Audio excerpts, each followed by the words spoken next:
Imagine a world suddenly transformed, where life's rhythm shifted from seasons to the relentless heartbeat of machines. From quiet invention in 18th century Britain, a revolution ignited, reshaping human existence forever. This was the Industrial Revolution, a seismic shift forging new empires, bringing unprecedented wealth, immense hardship, and profound upheaval. It was the moment humanity truly began to build the world we know today. In the quiet dawn of the 18th century, Britain was a land steeped in ancient rhythms. For millennia, human life had largely been dictated by the sun, the seasons, and the turning of the agricultural year. Over 80% of its population lived in the countryside, their lives intertwined with the cycles of planting and harvest. Villages huddled around churches, their daily routines governed by manual labor and the slow pace of handcrafts. This was the era of the agrarian society and the cottage industry, a decentralized world of production that would soon be shattered by an unprecedented wave of innovation. Imagine a typical rural family. They might be farmers, but in the long winter months, or after the harvest, their cottages would transform into miniature workshops. Wool, spun into thread by hand on a spinning wheel, would then be woven into cloth on a hand loom. This putting-out system, or domestic system, was the backbone of Britain's pre-industrial economy. It offered supplemental income and allowed families a degree of autonomy. However, it was inherently inefficient. Production was slow, inconsistent in quality, and incredibly difficult to scale to meet growing demand. Each piece of cloth was a testament to painstaking individual labor, its creation limited by the speed and endurance of human hands. Yet unseen forces were building, creating the perfect storm for change. Britain's population was steadily growing, fueled by improvements in agriculture and sanitation. Crucially, its vast and expanding global empire was creating an insatiable demand for manufactured goods, especially textiles. From the burgeoning markets of North America to the cotton plantations of the Caribbean and India, the world was hungry for British cloth. The limitations of hand production were becoming a glaring bottleneck, creating an immense economic pressure for new, faster methods. What transformed Britain from an agrarian nation of scattered workshops into the undisputed forge of the Industrial Revolution? A confluence of extraordinary factors set it apart from its European neighbors. Firstly, natural resources were abundant. Britain sat atop vast reserves of high-quality coal, the very fuel that would power the new machines and drive the revolution in iron production. Beneath its surface lay rich deposits of iron ore, essential for building the machinery that would transform industry. Its island geography offered inherent protection from the devastating continental wars that plagued Europe, allowing for sustained internal development. Furthermore, a dense network of navigable rivers and easily accessible coastlines provided natural highways for transporting raw materials and finished goods, a crucial logistical advantage. Secondly, Britain enjoyed remarkable political stability compared to its counterparts.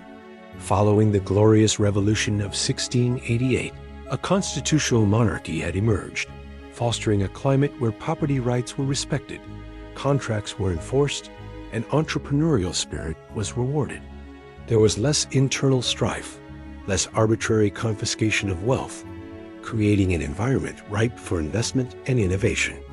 A robust banking system and access to private capital meant that inventors and industrialists could secure the necessary funds to develop and scale their ideas.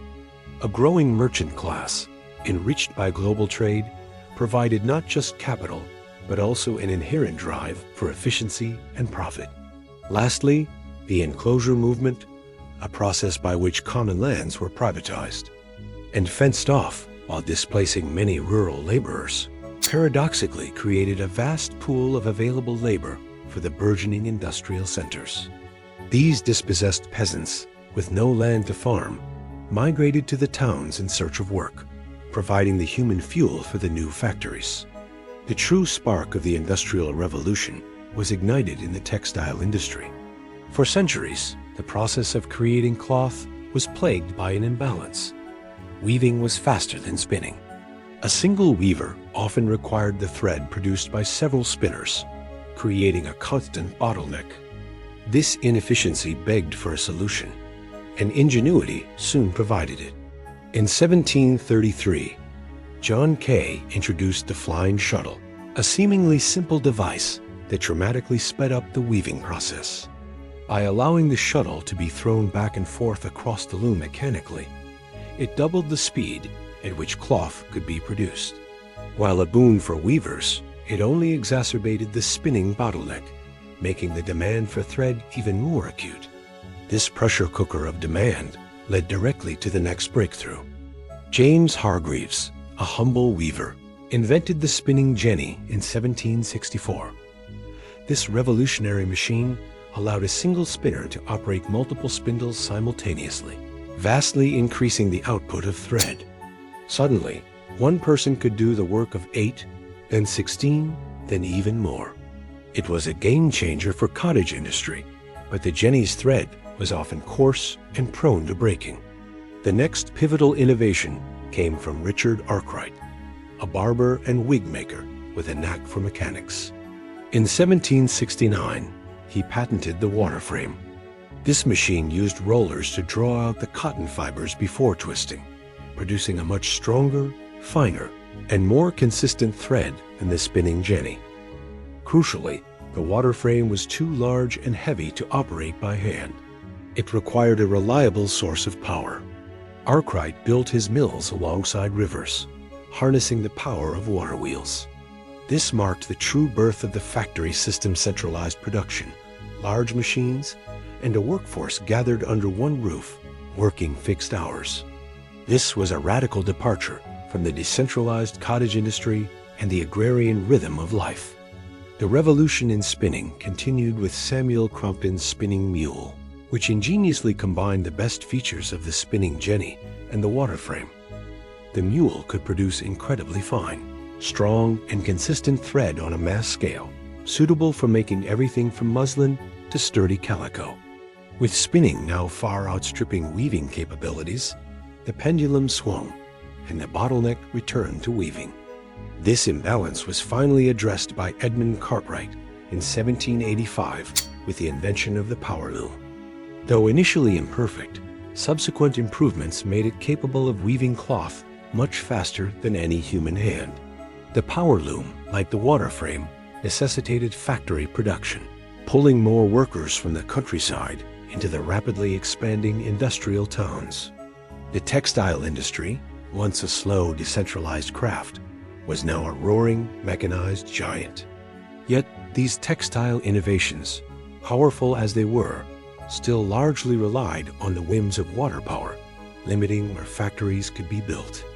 The need for a more versatile, consistent, and powerful energy source became paramount, especially as coal mining struggled with the constant problem of water flooding the shafts. The answer lay in the remarkable advancements in steam power and iron production. The earliest practical steam engine was developed by Thomas Newcomen in the early 1700s. His atmospheric engine was massive, inefficient, and primarily used for one task: pumping water out of Britain's deep coal mines. It was a cumbersome beast, consuming vast amounts of coal, but it allowed mines to go deeper, unlocking more of the precious fuel that would drive the revolution. The true breakthrough in steam power came with James Watt. A Scottish instrument maker, Watt was tasked with repairing a Newcomen engine in the 1760s. He quickly identified its inefficiencies and, over decades of relentless innovation, made crucial improvements. His most significant invention was the separate condenser, which drastically reduced fuel consumption by keeping the engine's cylinder hot. Later, he developed a system to convert the engine's reciprocating motion into rotary motion, making it suitable for driving machinery in factories. Watt's engines were far more efficient, smaller, and adaptable. This invention was a game changer. Factories no longer needed to be located next to rivers. They could be built anywhere, especially near the abundant coal fields, fueling the explosive growth of industrial towns and cities. The revolution in power went hand in hand with the revolution in iron production. As demand for machinery, engines, and eventually railways soared, so did the need for higher quality and greater quantities of iron. Old methods using charcoal were unsustainable due to deforestation. Abraham Darby pioneered the use of coke for smelting iron in the early 1700s, producing stronger, cheaper cast iron. Later, Henry Cork developed the puddling process, which converted brittle cast iron into more malleable and durable wrought iron, perfect for machinery and structural components. These innovations laid the foundation for Britain's heavy industry, providing the very material backbone of the Industrial Revolution. By the close of the 18th century, Britain stood on the cusp of a truly new era. The confluence of innovations in textiles, steam power, and iron production had fundamentally altered the fabric of its society. The shift from agrarian life to industrial labor, from decentralized handcrafts to centralized machine production, was irreversible. Goods were being produced in unprecedented quantities, at ever lower costs, transforming commerce and consumption.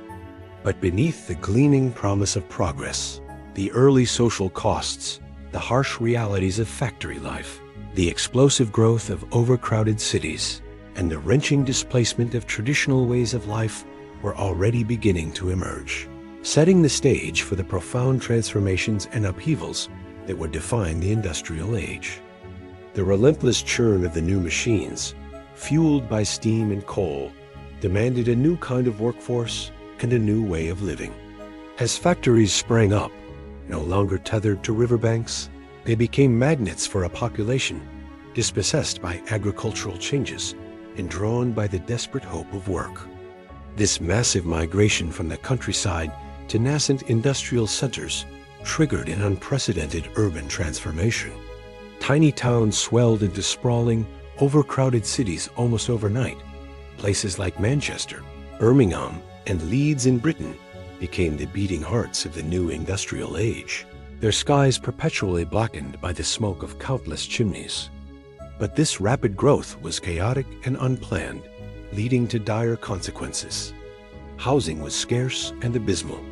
Entire families crammed into single rooms in hastily constructed tenements, often lacking basic sanitation, clean water, or proper ventilation. Open sewers ran through the streets, creating a breeding ground for disease. Epidemics of cholera, typhoid, and tuberculosis swept through these dense, unsanitary urban centers, claiming lives with terrifying speed. The very air was thick with soot and industrial pollutants, poisoning the lungs of the inhabitants. Life expectancy in these industrial slums plummeted, a stark contrast to the promises of progress. Within these burgeoning cities, life revolved around the factory. The transition from the rural cottage industry to the regimented factory floor was brutal. Workers, once masters of their own pace, were now slaves to the relentless rhythm of the machines. The factory bell dictated every aspect of their day, from dawn until dusk, often for 14 to 16 hours a day, 6 days a week. There were few breaks and no holidays. Discipline was harsh, enforced by cruel overseers who imposed fines for minor infractions, tardiness, talking, or even resting at the wrong moment. Accidents were commonplace, with unprotected machinery often maiming or killing workers. Exhaustion was a constant companion, and the work, often repetitive and mind-numbingly dull, stripped away the skill and artistry of the artisan. Perhaps the most heartbreaking aspect of this new industrial system was the widespread exploitation of child labor. Children as young as 5 or 6 were employed in factories and mines, their small fingers nimble enough to navigate machinery or squeeze into narrow mine shafts. They worked the same long hours as adults for a fraction of the pay, enduring the same dangerous conditions. Many were orphans or came from families so desperately poor that every penny, no matter how earned, was vital for survival. Their innocence was stolen, their bodies stunted by malnutrition and grueling labor, their childhoods a grim procession of endless, monotonous toil. This harsh reality gave rise to a new social structure. The old feudal distinctions of lords and peasants began to erode, replaced by a stark division between the industrial capitalists, the factory owners and entrepreneurs who amassed immense wealth, and the burgeoning working class, the proletariat, who owned nothing but their labor. The gap between these two classes widened dramatically, leading to immense social tension and resentment. While the factory owners lived lives of luxury in grand estates, their workers endured grinding poverty, squalor, and early death. The sheer scale of suffering and injustice eventually sparked early movements for reform. Workers, initially isolated and powerless, began to form rudimentary trade unions, though these were often illegal and brutally suppressed. They organized protests, sometimes resorting to violence, like the Luddites, who famously smashed machinery in the belief that the machines were stealing their jobs.